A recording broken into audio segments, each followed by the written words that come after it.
demonstramos inicialmente é que o fogo ele está presente em todos os biomas brasileiros. O que é interessante é que o Cerrado e a Amazônia possuem áreas queimadas similares, na mesma ordem de magnitude, mas a Amazônia é um sistema não adaptado ao fogo, é um sistema que não possui fogo natural com uma frequência elevada. Já o Cerrado é diferente, mas a pergunta é por que a Amazônia tem essa quantidade tão grande de fogo se é um sistema quase oposto, né, ao Cerrado brasileiro. E a explicação é principalmente relacionada ao efeito do homem, que no passado já utilizava o fogo e no presente esse uso intensificou-se, né, sendo usado tanto para o processo de desmatamento, ou seja, a pessoa corta e queima, que é um processo muito conhecido, mas também é utilizado para a limpeza de pastagens e áreas que já estão abertas, né? E com isso geram-se as fontes de ignição que podem, durante períodos secos, se espalharem e adentrarem às florestas que não estão adaptadas a esse fogo. Os fatores que podem aumentar, né, a intensidade e a frequência dos incêndios florestais são as mudanças climáticas, as secas extremas, o desmatamento, a degradação florestal.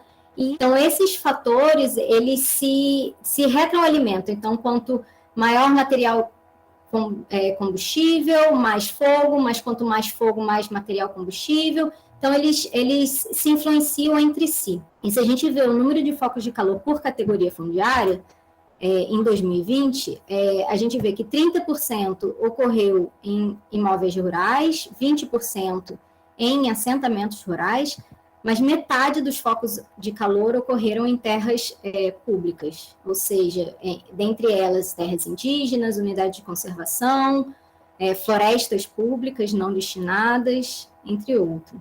Mas essas áreas protegidas estão cada vez mais ameaçadas. Então, em 2020, foi detectado mais de 180 mil hectares de desmatamento em áreas protegidas.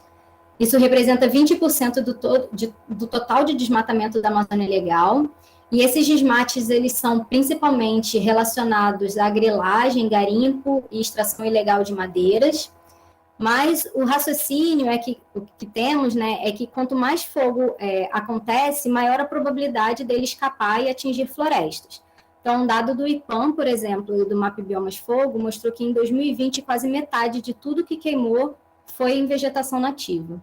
Mas não é só isso, porque os incêndios, ao danificar as florestas, eles reduzem também a capacidade dessas florestas de assimilarem o carbono atmosférico. Como vocês podem ver, as florestas no planeta Terra contribuem com 31% de todo o carbono que é reabsorvido pelos componentes do sistema terrestre.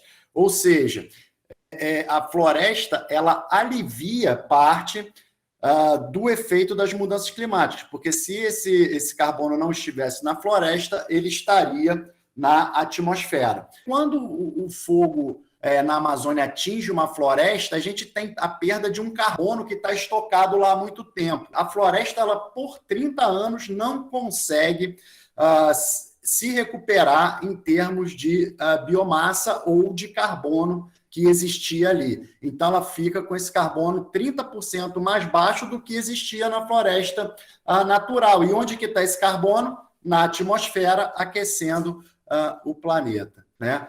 Só que o fogo ele não só afeta o carbono atmosférico e o aquecimento do planeta. Você tem um efeito direto na saúde que transpassa fronteiras. Por isso, a importância de ações que sejam transfronteiriças, né? O fogo ele gera também prejuízos econômicos.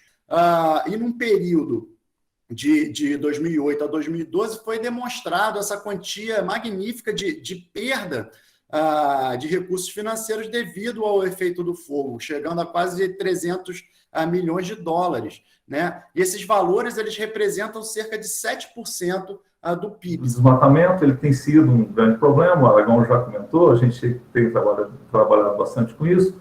Então, você tem as emissões relacionadas ao desmatamento, tem a perda de biodiversidade, tem o impacto nos recursos hídricos e o impacto nas mudanças climáticas. Mas, para entender essa degradação, conforme eu falei, ela tem um problema de semântica aí também, né? Então, para a gente entender direito, daqui eu me refiro aqui, é um processo temporário ou permanente de deterioração da densidade ou estrutura da vegetação, da cobertura e das espécies, da composição de espécies, né? Então, basicamente, é uma definição que tem bastante antiga de degradação, e isso não inclui, né, lógico, não envolve, né, a conversão da cobertura, você transformar isso numa floresta para um outro uso. Então, toda vez que você deixa algum tipo de vegetação lá nativa existindo, você está tratando isso como uma degradação.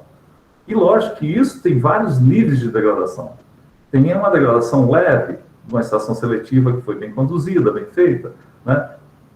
Poderia ser chamado só de um distúrbio, mas aqui a gente está tratando isso como um processo de degradação, e é lógico que uma degradação de intensidade bem leve, ela é muito mais fácil de ser recuperada. Uma degradação causada por estação seletiva, seguida por fogo, já tem um processo bem mais intenso, tem outros impactos que ocorreram ali. Aqui mostrando a estação seletiva, uma construção do estado, um pátio, então são processos que a gente chama de degradação da floresta. Todos esses ambientes que você vai criando na estação seletiva, ele cria realmente um ambiente mais propício ao fogo. Desmatamento, ele aumenta a degradação florestal. E um dos efeitos da degradação florestal é o efeito borda, que foi comentado aqui pelo Aragão novamente, mas além do efeito borda, você tem também o fragmento em si. Quando você diminui esse fragmento, você tem um ambiente mais degradado. Essa área ela é muito suscetível ao fogo, mas ela é suscetível também a mudanças microclimáticas que podem matar as árvores e liberar esse carbono. Quanto mais borda você tem, mais focos de calor também ocorrem, demonstrando que a borda é um facilitador, ou seja, a fragmentação da paisagem na Amazônia especificamente é uma facilitadora da incursão do fogo para dentro das florestas. Estima-se que para cada hectare desmatado, uma área de tamanho igual seja degradada. Bom, mas colocando tudo isso junto, fragmentação, né, de borda, fragmentação do tamanho dos fragmentos, estação seletiva e fogo, você vê que a partir de 2003, em 2006, as taxas de desmatamento já ficaram aí inferior às taxas de degradação.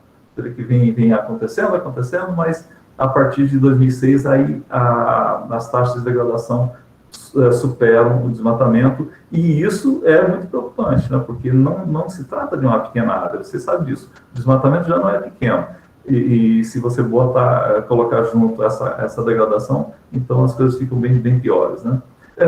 Entretanto, alguns processos de degradação vêm acontecendo, degradação da floresta, né?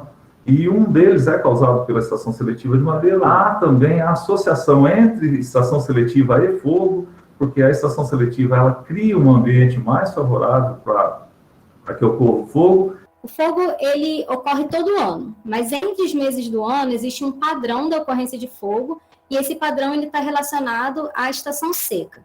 Então a gente vê que o mês do final da estação seca geralmente coincide com o mês de pico de fogo.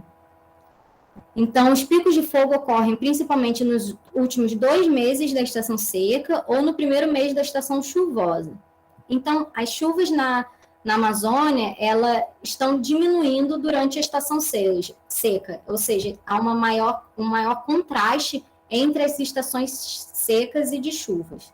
Mas não é só a chuva que está diminuindo, a temperatura também está aumentando em diversos locais da Amazônia. Esse é um trabalho muito interessante da professora Luciana Gatti, que foi publicado esse ano na Nature. Então, ela mostra a diminuição da chuva durante a estação seca em 4 locais da Amazônia, mas também mostra a temperatura, que pode chegar a um aumento de 2,5 graus no sudeste da Amazônia. E esse local, o sudeste da Amazônia, nos últimos 40 anos, foi a região mais submetida ao desmatamento, ao aquecimento e ao estresse de umidade do que a parte oeste, né? O uso do fogo como ferramenta na Amazônia, ele é questionável, então a gente deve pensar em técnicas de manejo da terra sem o uso do fogo para esse ambiente. Estamos ficando doentes devido ao aumento da fumaça e estamos tornando nossos vizinhos também doentes, porque essa fumaça ela ultrapassa as fronteiras políticas, né, e alcançam outros países. Nossas florestas estão perdendo biodiversidade, estoques de biomassa, estamos diminuindo a capacidade de gerar chuvas e estamos perdendo, então, produção agrícola. E isso tudo, esses impactos, eles podem ser traduzidos de uma forma monetária, então há uma perda anual no estado do Acre somente no estado do Acre, de 64 milhões de reais por ano. Então, daqui para frente, não vai ser necessário somente retornar com as medidas que mostraram resultado anteriormente, mas a gente vai precisar de mais, né? Mais políticas e mais engajamento do governo, do setor privado, de entidades internacionais e da população. E nessas políticas, principalmente a degradação florestal, precisa ser incorporada de forma desacoplada do desmatamento, porque se trata de um processo diferente.